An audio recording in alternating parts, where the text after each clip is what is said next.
साथ काम करने का मौका मिला और आप निश्चित इनकी वाणी से लाभ बनाओ वीडियो बनाओ।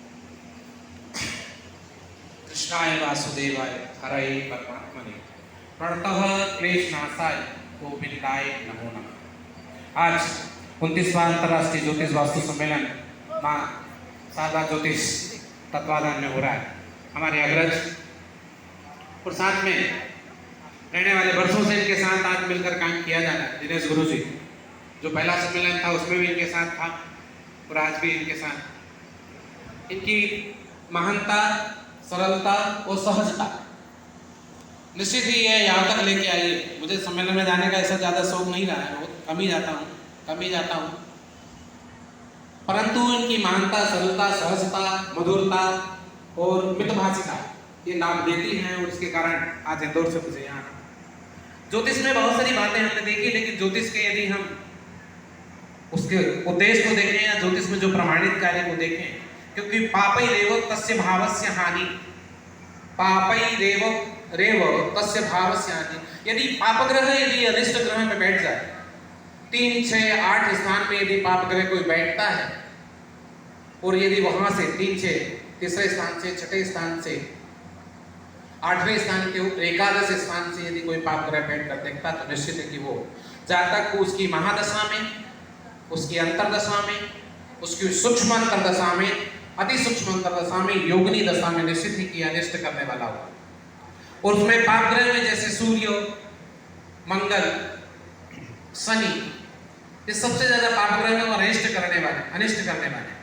हमने बहुत सारे उदाहरण देखे हैं, बहुत सारी पत्रिकाएं देख रहे हैं। पत्रिका देखने के बाद जब उनका हमारे पूर्व वक्ता, हमारे दैवज्ञ कहें, विद्वान कहें कि जो राहु पर विचार कर रहे थे कि सबसे ज्यादा शादियां राहु में होती है, तो निश्चित ही राहु में ही शादियां सबसे ज्यादा होती है। यदि किसी का राहु शुक्र के साथ हो, राहु मंगल के साथ हो, राहु शुक्र के साथ यदि 3rd हाउस में हो तो वो विवाह नहीं होने देता, राहु शुक्र के साथ हो तो वो विवाह नहीं होने देता। यदि विवाह होता तो विवाह में विच्छेद निश्चित ही संभव है।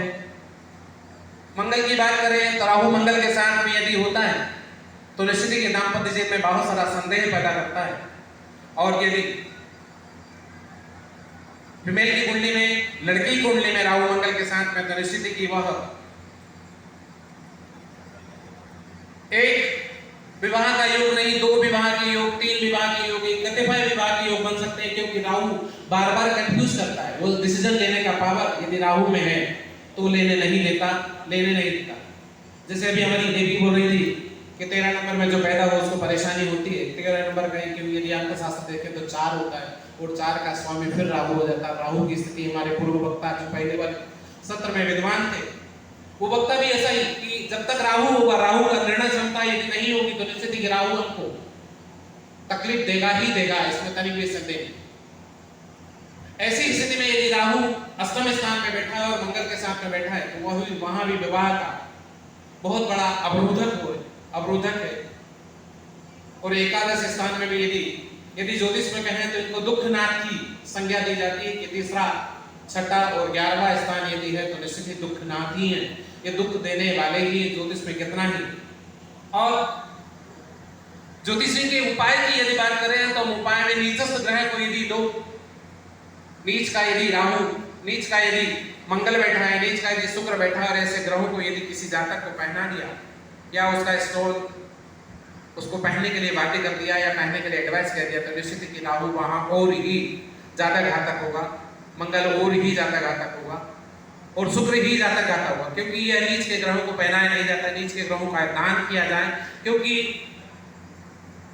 साराबली शास्त्र, होरा शास्त्र और यदि अग्नि पुराण की बात करें तो अग्नि पुराण में स्पष्ट है कि नीच के यदि कोई ग्रह बैठे हो, वैदिक यदि शास्त्र की बात करें, वैदिक ग्रहों शास्त्रों की बात के अनुसार नीच के ग्रह यदि बैठे हो तो नीच के ग्रहों का दान ही करवाना चाहिए, नीच के ग्रहों का पूजन करवाना चाहिए, नीच के ग्रहों की आराधना करना चाहिए, उनके रत्नों को धारण नहीं करना चाहिए, क्योंकि वह रत्न उनको और ज्यादा तकलीफ देने वाले। इसी प्रकार यदि हम सौम्य ग्रहों की बात करें, क्योंकि पावय सौम्य ग्रहों की बात करें तो सौम्य सिर्फ हमारी ज्योतिष में सिर्फ 2 ही सौम्य ग्रह हैं, और शुक्र और गुरु। नैसर्गिक रूप से 2 ग्रहों की बात करें कि शुक्र और गुरु 2 ही सौम्य ग्रह हैं। 2 सौम्य ग्रह यदि आपके अच्छे स्थान में बैठे हैं, शुभ स्थान में बैठे हैं, उच्चस्थ होकर बैठे हैं या बलाबल योग लेकर बैठे हैं और उनका कारकेश यदि सही है तो जातक को निश्चित ही सुख देने वाला होगा, लाभ देने वाला होगा। उसकी महादशा में, उसकी अंतरदशा में, उसकी सूक्ष्म अंतरदशा में उसको कितना लाभ मिलेगा जो अनलिमिटेड है, इन्फिनिटी है, कि उसको इतना लाभ उसको प्राप्त होगा ही होगा, इसमें तनिक भी संदेह नहीं। ऐसा ही हम अब ये सारे ग्रह यदि हम देख लें, सारे ग्रहों को देख लें, अब वस्तु को देखें और वास्तु को देखें, तो क्योंकि वास्तु में मेरा ज्योतिष आचार्य रहा महर्षि वैदिक विश्वविद्यालय से, तो वास्तु में क्योंकि ग्रह यदि सारे आपके अनुकूल हैं और यदि आपका वास्तु खराब है तो इन ग्रहों की कितनी ही आराधना कर लें कुछ नहीं होने वाला है, क्योंकि जब तक आपका वास्तु सही नहीं है। आप जिस स्थान में 8 घंटे 10 घंटे रह रहे हैं, सो रहे हैं, बैठ रहे हैं और आपका वास्तु यदि प्रतिकूल फल दे रहा है तो उस वास्तु को सबसे पहले तो उसको अनुकूल करना चाहिए। यदि वो अनुकूल होगा तो ग्रहों की अनुकूलता निश्चित ही प्राप्त होगी, इसमें तरीके संदेह नहीं। यदि हम शास्त्रों की बात करें, शास्त्रों का भी इंटरनेशनल सेमिनार जो था हमारा रत्नागिरी महाराष्ट्र में, वहाँ बड़े बड़े विद्वान, कतिपय विद्वानों के साथ संगोष्ठी थी। यदि यूपी के बनारस के विद्वान गौरीशंकर जी विद्वान को यदि सुने तो प्रमाणित बात करते हैं कि यदि आपका वास्तु यदि खराब है तो निश्चित ही आपके यदि शुभ ग्रह भी हैं तो भी आपको उसका शुभ फल प्राप्त नहीं होगा। आप कितना ही प्रयास कर लें उनके फल प्राप्त नहीं हुए। तो सबसे पहले हम साउथ वेस्ट को, जिस स्थान में सबसे ज्यादा समय व्यतीत करते हैं साउथ वेस्ट को, नैऋत्य स्थान को, और नैऋत्य स्थान का जो स्वामी है वो राहु है। यदि हम राहु को ठीक कर लें और राहु हमारा नैऋत्य का ठीक हो गया, राहु हमारा भारी हो गया, राहु को दबा कर रख लें।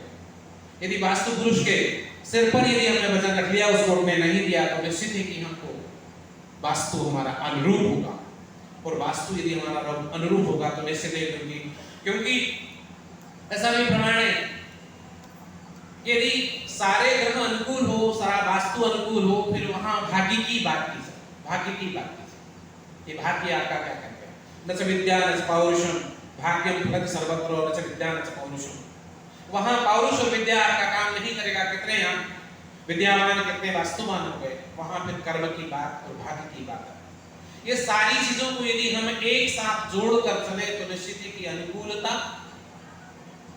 हमारे सन्निकट होगी, सानिध्य में होगी।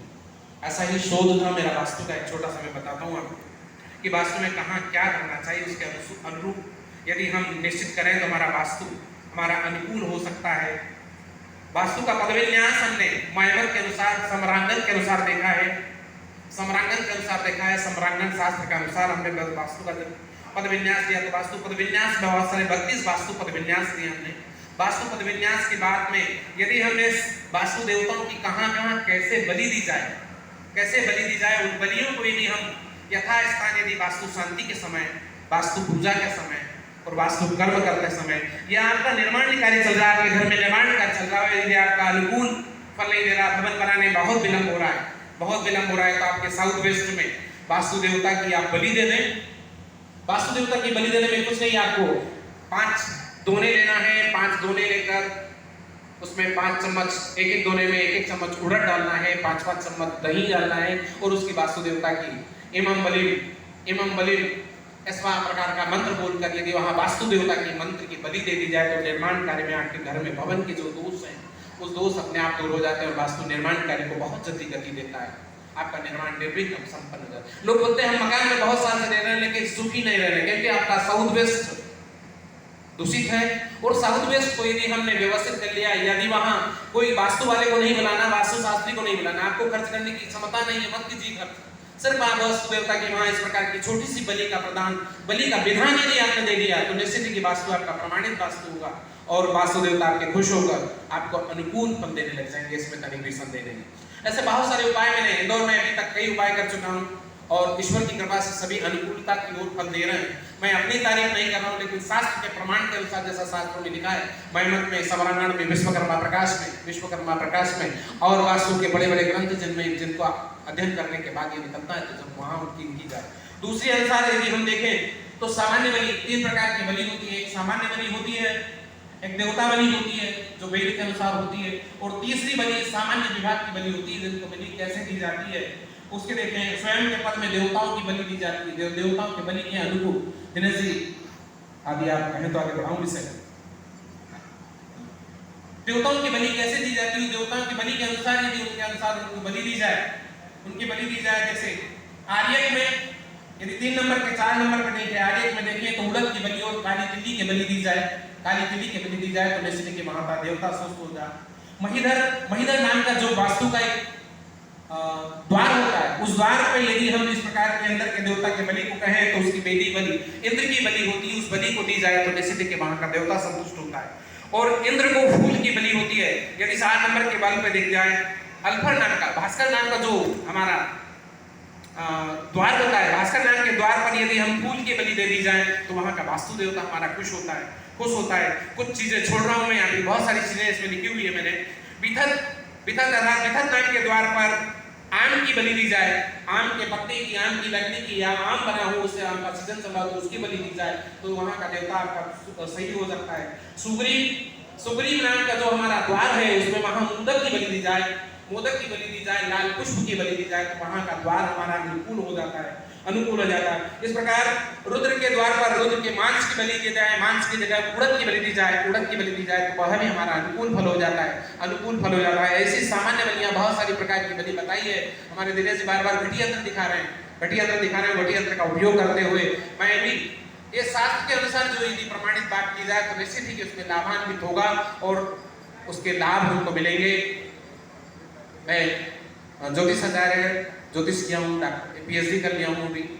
पंडित कर्मकांड में बहुत सारे मंत्रों पे विश्वास, और मंत्रों के बिना ही सब कुछ नहीं, मंत्रों के बिना कुछ नहीं। यदि जैसे हमारे कोई वक्ता कि मंत्रों के बिना हमारे ग्रामीण कोई नहीं देंगे, उसमें अपनी इच्छा प्रकट नहीं करेंगे